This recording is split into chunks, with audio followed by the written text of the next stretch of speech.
Be ready start. अध्यक्ष महोदय, सन 2012-13 या वर्षाच्या सामाजिक न्याय व विशेष सहाय्य विभाग, अल्पसंख्याक विभाग, वैद्यकीय शिक्षण व औषधी द्रव्ये विभाग आणि वस्त्रोद्योग विभागाच्या अर्थसंकल्पातील अनुदानाच्या मागण्यावर चर्चा करण्यासाठी मी उभा आहे. परिच्छेद. अध्यक्ष महोदय, सामाजिक न्याय विभाग हा अत्यंत महत्त्वाचा विभाग आज चर्चेला घेण्यात आलेला आहे. या आधीच्या विभागांच्या अर्थसंकल्पातील अनुदानाच्या मागण्यावर बोलताना मी एक मुद्दा उपस्थित केला होता. तोच मुद्दा मी आज पुन्हा उपस्थित करीत आहे. आज सभागृहात महत्त्वाच्या मागण्यावर चर्चा होत असताना चर्चेच्या वेळी सन्माननीय सदस्यांना कार्यक्रम अंदाजपत्रक उपलब्ध करून देणे आवश्यक आहे. माझी विनंती आहे की कार्यक्रम अंदाजपत्रक वेळेत उपलब्ध झाले तर त्या विभागाच्या चर्चेला न्याय देता येईल. या दृष्टीने माननीय मंत्री महोदयांनी प्रयत्न करावेत असे मला वाटते. आजही कार्यक्रम अंदाजपत्रक उपलब्ध न झाल्यामुळे याबाबत गंभीर दखल घेतली पाहिजे.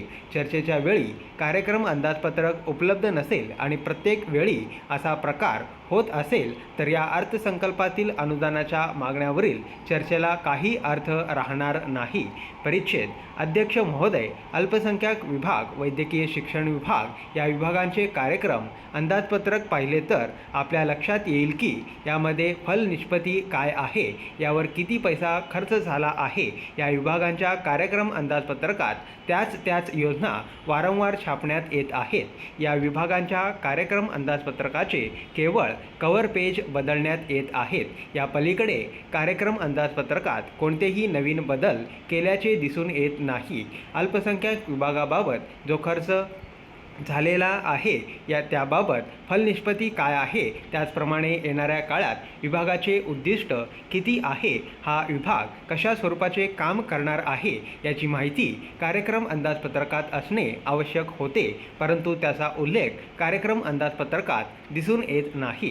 परिच्छेद. अध्यक्ष महोदय, सामाजिक न्याय विभागाबाबत एक बाब मी लक्षात आणून देत आहे की या विभागाच्या मागण्यांकडे दुर्लक्ष होत आहे. हा विभाग कार्यक्षम नाही, किंबहुना या विभागाकडे शासनाच्या वित्त विभागाचे लक्ष नाही.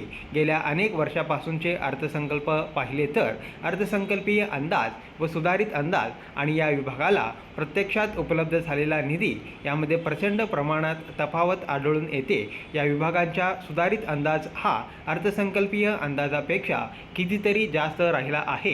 प्रत्यक्षात मात्र या विभागाला निधी कमी मिळालेला आहे. या विभागाच्या निधीमध्ये सातत्याने कपात का करण्यात येत आहे, हा गंभीर प्रश्न निर्माण झालेला आहे. परिच्छेद. अध्यक्ष महोदय, सामाजिक न्याय विभागाबाबत मी माननीय मंत्री महोदयांचे लक्ष एका गोष्टींकडे वेधू इच्छितो. अनुसूचित जातींच्या लोकांच्या सहकारी संस्था निर्माण केलेल्या आहेत. त्यासाठी अनुदान देण्यात येत होते, परंतु त्यामध्ये करोडो रुपयांचा घोटाळा झालेला आहे. साधारणतः 5 ते 7 कोटी रुपयांच्या उद्योगधंद्यासाठी दीर्घ मुदतीचे कर्ज देण्यात येते. अशा प्रकारे 251 संस्थांना 1400 कोटी रुपयांचे अनुदान या विभागामार्फत देण्यात आले आहे. डॉक्टर बाबासाहेब आंबेडकर संशोधन संस्था, पुणे या संस्थेविषयी तक्रार आल्यावर त्या तक्रारीची चौकशी केली तेव्हा घोटाळा झाला असल्याचे निदर्शनास आले आहे. या संस्थेला अनुदानाच्या स्वरूपात जो निधी देण्यात आलेला आहे त्या निधीच्या 30% निधी अनुसूचित जातीच्या व्यक्तींनी जमा करावयाचा आहे. त्यानंतर उर्वरित अनुदान विभागामार्फत दिले जाते. एखाद्या उद्योगपतीला हाताशी धरून किंवा एखाद्या धनदांडग्या माणसाला हाताशी धरून सुरुवातीचे भाग भांडवल उभे केले जाते, परंतु प्रत्यक्षात संस्था मात्र उभ्या केल्या जात नाहीत.